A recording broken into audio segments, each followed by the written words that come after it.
Bonnie Blue, cheerio, Bonnie Blue.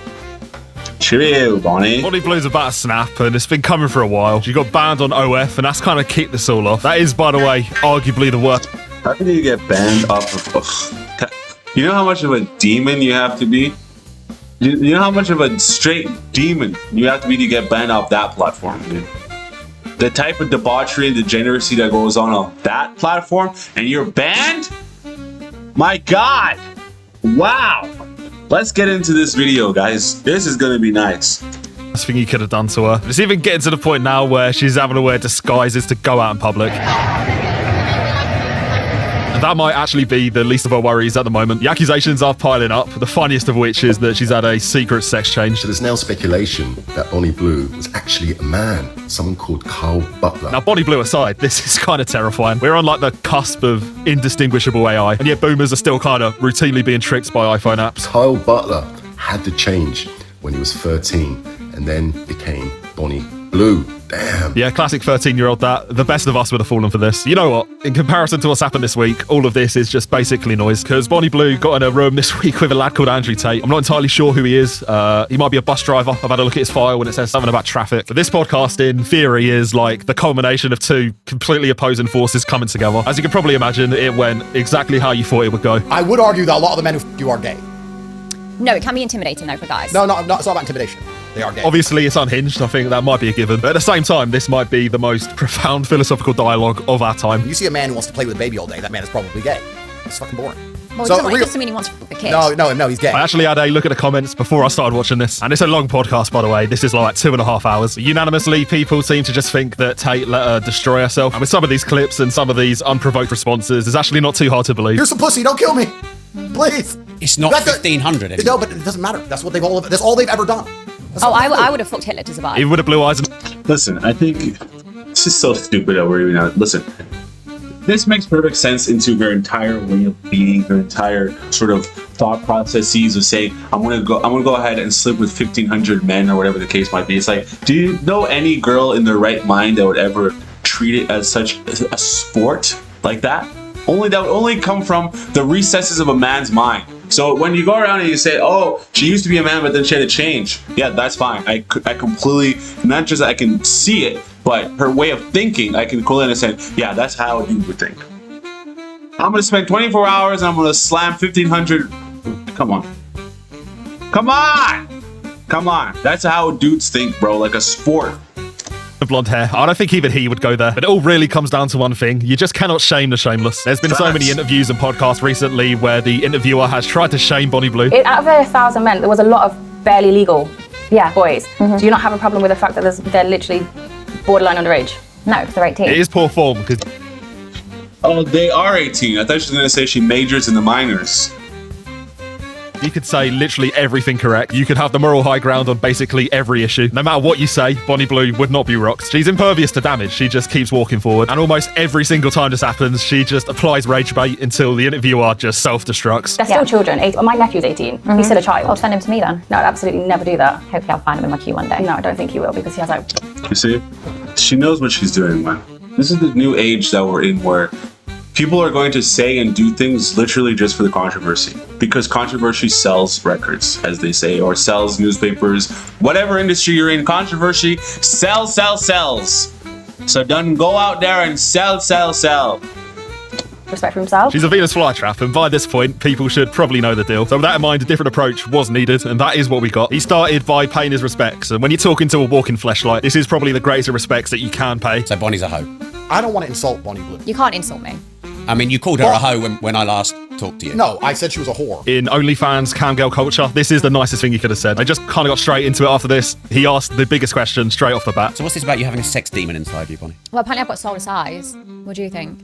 And wait, sorry, I picture this. Me on my knees looking up to you. Tell me if they're soulless, or tell me if you're hard. Do you have a soul? Now, this is a common theme of Bonnie Blue. A lot of people do think she's a sex demon. I'm not sure I do. I think she's more like a robot or something. Like, it's kind of a tied narrative by this point, but she's soulless. And I think all of that is just a function of selling out your personality. To the average person, that would probably be enough to make you feel a bit standoffish. Obviously, though, she ain't speaking to a random person now. So she's making her own choice. That's a fantastic thing. I actually have a lot of respect for you because you own it and you're honest about it. Now, in fairness, he might just be trying to secure a contract for his Camgo agency, but the amount of respect being given in this conversation is hard to believe. And on that point, because it is a common theme of Bonnie Blue at this point, she went on to talk about her family. But like my parents, I mean, everyone says my parents can't love me, my family must have disowned me. It's not the case. My family brought me up to be independent and live my best life, how I want to live. And as much as people think that is so shameful, that's disgusting, like... Yeah, but I don't think when your dad was saying that, he said, yo, go ahead and put your fanny on the internet for $3.99. I don't think that's what he meant, okay? And if that's what he did mean, then we need to have a conversation with Mr. Bonnie Blue, all right? Because that's wild. My life's become so much better and I'm happy. As much as people think I should be scarred, I should kill myself and everything else, it's like, I am happy. I genuinely live a much better life. So my family are nothing but proud of me. So Are you really happy? Really, really happy. Happy and When wet you're most of the alone. time. Now, this one's actually quite interesting because there was another interview in the last week with a guy called HS Tiki Toki. And in this, he obviously brings up the same thing everybody else brings up. But one of the points was about a family. And for the first time ever, Bonnie Blue kind of had a little mini breakdown. I don't think anybody's ever seen Bonnie Blue face before, so it is interesting viewing. What do your parents say about this? They generally are proud. No, they're not. This one is generally boring. They're not. They're It's not. actually boring me. They are I'm sitting and not. having the same conversation. Oh, your They're parents are in not. school, you they're disgusting. Mate, they can't look at you and think that that's normal. And I know I said she was impervious, but somewhere deep down she is, or at least was a human. So she has a breaking point, and I feel like this is it. It must be pushing on some kind of truth, because she weren't having it, and for a girl that will take anything, not having this is very telling. Bonnie, why are you rattled? I'm not right, I'm getting Sit down. Come on, sit down. I'm just getting bored. Take a chill pill. Sit down, How much girl. longer? I'm generally getting bored. Sit down, girl. Same conversations. Sit down, girl. Huh? Nah, I'm just getting Come on, bored. Bonnie. Sit down. She can't take being impressed. I can't take it, I'm just getting bored. No, you just can't take being impressed. It's fine. Now, for a girl that has maybe 4 dialogue options, crashing out over repeated questions is pretty funny. And you'll also know as well as I do, the only time you really get agitated when you're being pressed, well, it's when people are circulating truth. You only need to go back to the Andrew Tate clips. To anybody else, obviously, this would have been an insult. I mean, you called her a hoe when I last talked to you. No, I said she was a whore. So if that ain't phasing her, but the other... Listen, it's very simple to understand with these type of people like this. They're using this as an outlet based on whatever kind of trauma or traumatic situation happened in their past, happened in their childhood, and so this is like their new outlet for liberation and freedom. But deep down, when you get past this whole facade, this whole sort of armor of lady liberation, you find out that the most of the time there was something that happened to them before, whether they were, touched or something occurred of violence of some kind. You kind of realize that, oh, this is the backlash to that, or that was the effect of the cause. So when she's getting pressed like this, eventually the facade, the chink in the armor was going to show itself, and then all the demons would evaporate. So it's likely that something happened because, listen, I will tell you this right now. She is going against her biological imperative. Now, mind you, I know she was a chap, or a Jerry, or a Felix before she did a little change, but with the hormones that she's pumped into her body, like a Mountain Dew on a school night, 2 liters of Mountain Dew on the school night, you pump into your body, she's now all the estrogen that is going through her mind. She's thinking like a woman.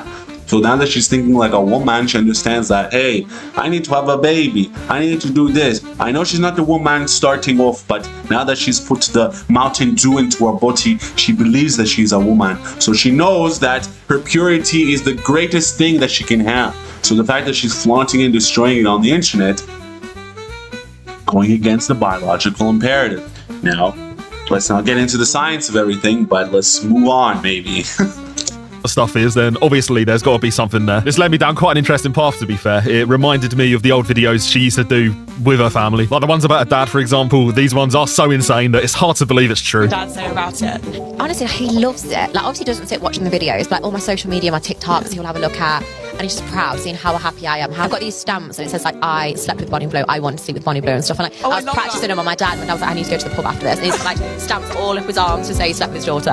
I have no doubt that it could be real. The bloodline is corrupted. Even the person she claims is her mum went on the Reality Check podcast. What are the chances that both your parents are on board? Pretty low, probably. Pretty low. What was it like after cleaning up after the Messy. Hundreds of condoms, boxers, tops, stained bed sheets, wet bed sheets. So even when you hear, that she slept with 158 guys in 2 weeks, just part of the job. And Tolerating it because it's your daughter is one thing, but like reveling in it and going on a public platform and talking about cleaning up, again, it is too insane to be true. Pictures do actually exist in the public domain of what is confirmed to be her mum. I may just be being optimistic, but this has to be a paid actor. I mean, you tell me. I'm no expert on facial features or anything, but it does make so much more sense to me that she would just be hiring actors to spite her real family. That would all tie in because it would make sense why the family question is so touchy. By the way, this wouldn't be the first time she's done exactly this to someone close to her. Her estranged rugby player husband, Ollie Davidson, is left shocked by Bonnie's debauched antics.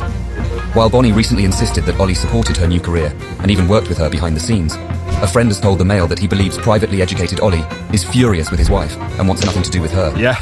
Of course, man. Stop. No nigga's gonna be like, yo, I love that my wife is throwing her fanny on the internet. No, stop. Stop. This is, I'm sickened by this, everything that's going on in this video right now. I'm sickened by it, dude. This is not right. This is not good.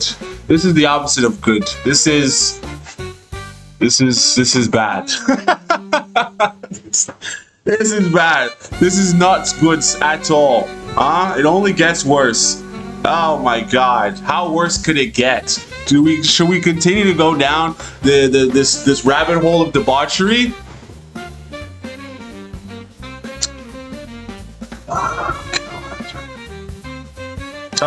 All right. Let's. No. I can't.